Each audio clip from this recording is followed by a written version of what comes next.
What's up, good people? Mark Coach here, as always. I want to say thank you all for watching, commenting, subscribing, and being part of the Trophy Sports Report. Without you guys, as well as you ladies, you know that this literally does not work. Hope everybody's having a great hump day as we get ready to have Christmas here. I'm doing all I can to try and make a Merry Christmas for everybody who's ordered stuff. Trying to get them all done here, and I've got a lot to do. You know what's crazy?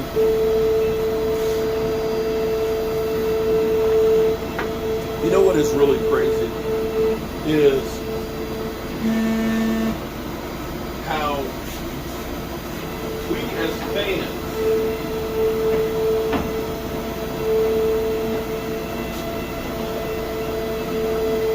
we as fans are literally at each other's throat because of this Jacksonville Jaguar game. The Jacksonville Jaguar game, my God. I don't know that I've ever seen anything quite like this as far as Cowboy fans go. You know, we're literally at each other's throats. And it's crazy. It is honestly crazy. Here at Christmas time, that, we've got the whole thing, throw Dak, tar and feather him. Tar and feather him. Worst quarterback ever. All these damn interceptions. Here's the thing that was funny to me this morning, because I started out this morning doing a live stream from here while I was working, and I needed an address for a shirt that I needed to overnight. And unfortunately, we overnighted, did the label for the address, her home address, but she wanted to get it sent to where she is for the holidays. And since it's all I want for Christmas is, we needed to change it, so I had to get off of the stream and start it over so we can get in there so she gets it tomorrow.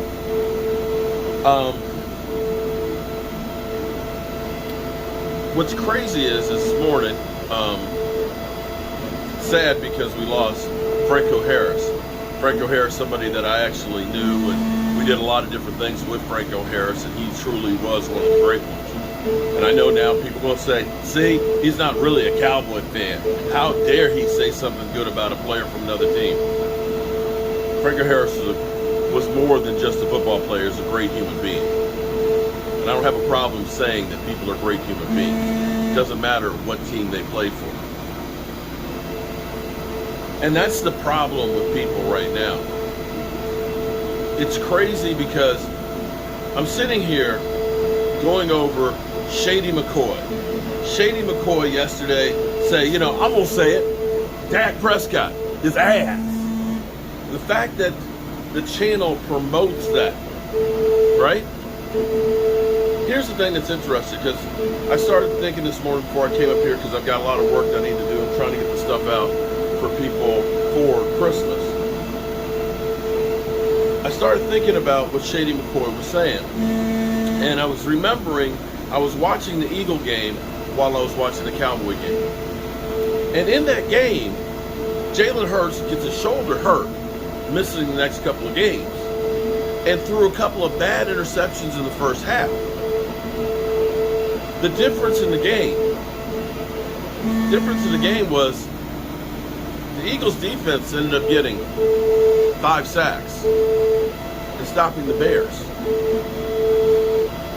There were worse interceptions than what Dak Prescott threw. Here's the thing that was funny was I was looking online for the interceptions. You'll find a hit, Jalen Hurts throws 2 interceptions. But I couldn't find the tapes of them. So what I'm going to have to do is I'm going to have to go back through and watch the, go ahead and get the NFL Plus and watch the game over and get the interceptions. Because they feed you what they want you to have, what they love, what the networks and things love is Cowboys on Cowboys crime. They love to see us pissed off and hating each other. They like us saying our quarterback sucks. They want us to fall down because they're jealous of the popularity.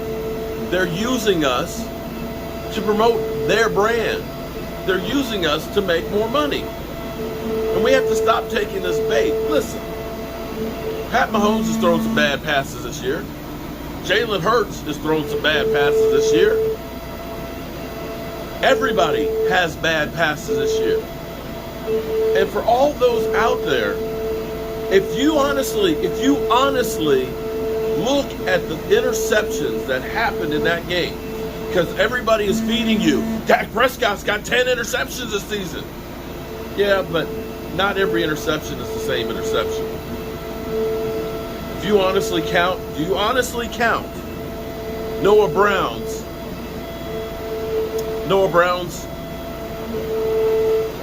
tip pass as an interception? Then there's no point in me even talking to you. It's funny because take a look at that play. I want you to honestly take a look at that play. You look at how it was designed. They got two receivers going this way, and they got Noah Brown going that way. You've got all this stuff going. Now imagine you're the quarterback. In front of Dak Prescott, he's got a guy's helmet that's right here. It's right here. You're seeing a flash going like this. He's anticipating where he's going to throw that football. He's got to throw it up and over that defender. And it's got to be in a spot where Noah Brown can catch it. Noah Brown can't see Dak Prescott. He can't. Dak is throwing to the spot that he's supposed to be and got it dead smack on. Dead smack on. When you are standing and looking from behind that play like you're Dak Prescott, you can't see Noah Brown even going across, but he hit that damn hand right there. It was a fucking perfect pass. Unfortunately, in football, sometimes it's how the ball bounces, and that ball bounced out of his hands right into the defender that went for a pick six. I don't know how many quarterbacks are making that throw to get it in there. You can even go back to the dumbest play call on 3rd and 10, trying to go down deep. You know what? Here's the crazy thing about this, because they always say, throw a guy open, tight windows. You just saw two of the tightest window plays there are. Because on that 3rd and 10, the ball is dead on the money to Noah Brown on the sideline with a defender right there on his shoulder. Right there. The quarterback delivered and did his job. The problem here is that you are in crunch time relying on a guy that doesn't have much experience as opposed to your money man. You can't blame the quarterback on those situations if he did his job. There's no quarterback that's going to throw the ball better on those two plays than Dak Prescott just did. It's not possible. It's not freaking possible. You can say get rid of this guy, but it's not going to change shit until you deal with the underlying problems. Jerry Jones is to blame for this by saying, I'm going to save some money and get Michael Gallup signed and get rid of Amari Cooper. I'm going to let Cedric Wilson go and not get people in kind. This is the guy that sold us that Jalen Tolbert was going to pull up the slack, and he can't even get on the field. And when he did, he couldn't line up correctly. You can't honestly look at our receiving core and say, yeah, we got a great receiving core. One of the best in the NFL. It's just the quarterback can't get him the ball. When was the last time you saw one of these receivers wide open? When was the last time you saw one of these, receivers going for the ball that there wasn't traffic around them? They're not getting open. And when you say, well, why do you throw that pass? Well, it's kind of a choice between a rock and a hard place. I can stay here and take the sack because it's a covered sack because the guys are covered, or I can try and make a play happen and force the ball into one of these guys. But unfortunately, when he has to force the ball in there because he's got no other option, people are going to say, whoa, that was a stupid pass. Take a look at this thing. Try and at least be objective. And Cowboy fans, stop taking the bait of all the hate. Listen, the world is too fucked up now. Is hate all we have left? Is that all we have? Because that's what it feels like.